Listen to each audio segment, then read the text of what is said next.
আসসালামু আলাইকুম বন্ধুরা, সবাই কেমন আছেন? আমি আল্লাহর রহমতে অশেষ রহমতে অনেক ভালো আছি। আজকে আমি আপনাদের সামনে নতুন একটা ভিডিও নিয়ে আসলাম। ভিডিওটা খুবই ইম্পর্ট্যান্ট এবং গুরুত্বপূর্ণ। তো আপনারা এই ভিডিওটা যদি না টেনে দেখেন অবশ্যই আপনারা কিছু শিখতে পারবেন আমার ভিডিও থেকে। আমি শুধু সানস্টার এবং হোসিং এবং জোজি সকল ব্র্যান্ডের কাজ করে থাকি, সার্কিটের কাজ করে থাকি। তো আমি বর্তমানে আজকে যে ভিডিওটা নিয়ে আলোচনা করব, এই ভিডিওটা হচ্ছে সানস্টার ব্র্যান্ডের cycle machine, pattern cycle machine SPS 1507। এটার সমাধান হচ্ছে ইরোর 1 আসে। ইরোর 1 প্রতিদিন সকালে সুইচ দিলে, পাওয়ার দিলে ইরোর 1 আসে। তো ইরোর 1 এর সমস্যা আমি আজকে সমাধান করব।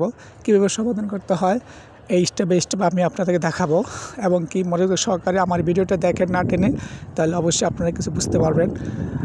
প্রথমে আমি বলতে চাই, আপনারা যখন মেশিনে যাবেন তখন আগে সমস্যাটা দেখবেন। সমস্যাটা কি, ইরোর কী আসে। ব্র্যান্ড যে কোনো ব্র্যান্ড যাই হোক না কেন, যে কোনো ব্র্যান্ডের হতে পারে। ইরোর আগে ফাইন্ড আউট করবেন কী সমস্যা।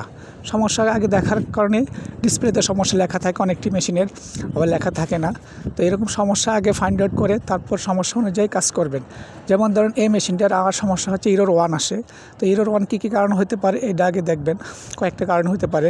ইরোর 1 এক নম্বর কারণ হলো মেইন মোটর থেকে হতে পারে। 2 নম্বর হচ্ছে আপনার মেশিন জ্যাম থেকে হতে পারে। 3 নম্বর হচ্ছে আপনার সার্কিট থেকে হতে পারে। 4 নম্বর হচ্ছে আপনার মোটরে যদি কোনো সুতা থাকে, ঠিক আছে, কোনো সুতা পেঁচায় থাকে, মোটরের রোটর যদি কোনো জ্যাম থাকে তাহলে হতে পারে।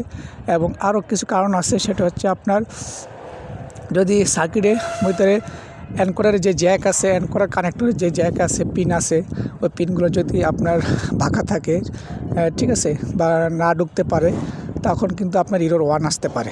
তো আমার এই সমস্যাটা হচ্ছে এই সার্কিট থেকে ইরোর 1 আসে। সার্কিট থেকে ইরোর 1 এই সমস্যাটা আমি পাইছি। তো সার্কিট থেকে কেন ইরোর 1 আসে সেটা আমি বলবো। প্রথমে আপনাকে বলতে চাই, সার্কিটের মধ্যে যখন সুইচ পাওয়ার দেয়, মানে মেশিনে পাওয়ার দিলেই ইরোর 1 আসে। কেন আসে?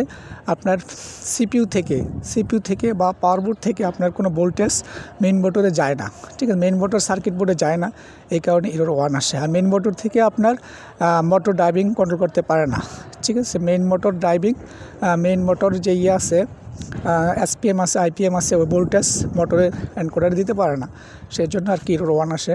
তো মেইন মোটরের ভোল্টেজ কীভাবে দিবে, এই যে আমি রিপেয়ার করতেছি, এখানে হচ্ছে কয়েকটা ক্যাপাসিটর আছে আপনার।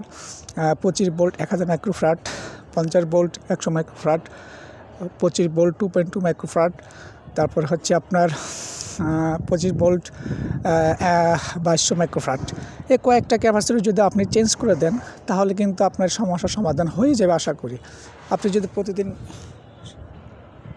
যদি প্রতিদিন সকালে করেন তাহলে কিন্তু এই সমস্যাটার সমাধান হয়ে যাবে, ঠিক আছে। তো এই ক্যাপাসিটরগুলো আমি অলরেডি একটা স্টেপ বাই স্টেপ চেঞ্জ করেছি, এবং চেঞ্জ করার পরে আমি মেশিনটা নিয়ে লাগাবো। দেখলে আসলে আগামীকাল সকাল যদি সুইচ পাওয়ার দেয় তাহলে কিন্তু আমার এই সমস্যাটা সমস্যা হবে না আশা করি, এবং 100% এটা সমাধান ঠিক হয়ে যাবে। তো এরকম যদি আপনারা কোনো মেশিনে, যে কোনো ব্র্যান্ডই হোক, সকালে যদি সমস্যা হয়, ইরোর 1 আসে, বা অন্য কোনো কারণে যদি কোনো মেশিন জ্যাম হয় থাকে, আগে সমস্যা দেখবেন, তারপরে সারবেন। আশা করি আপনারা সব বুঝতে পারছেন। আজকে এ পর্যন্তই। সবাইকে ধন্যবাদ। আসসালামু আলাইকুম।